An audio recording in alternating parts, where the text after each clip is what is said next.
Welcome to Man Does Tech, where I solve the problems you didn't even know you had.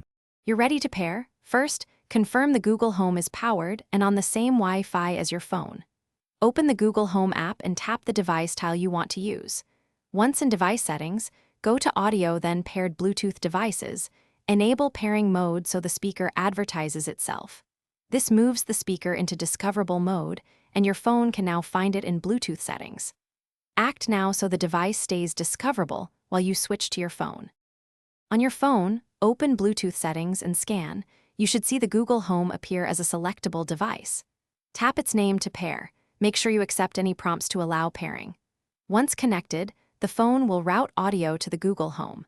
If audio doesn't immediately switch, go back to the Google Home app and verify the device shows as paired under audio settings. Keep the phone nearby in case you need to reselect the device or confirm connection permissions. Now play music or a test sound to confirm audio comes from Google Home. Adjust volume on your phone and with voice commands for fine-tuning. To disconnect later, open the Google Home app and remove the paired Bluetooth device. If pairing fails, reboot both the Google Home and your phone, then repeat the steps. This clears temporary Bluetooth or network glitches. One key troubleshooting tip: make sure no other device is currently connected to the speaker, since an active connection. Thanks for watching. If you found this helpful, don't forget to like and subscribe.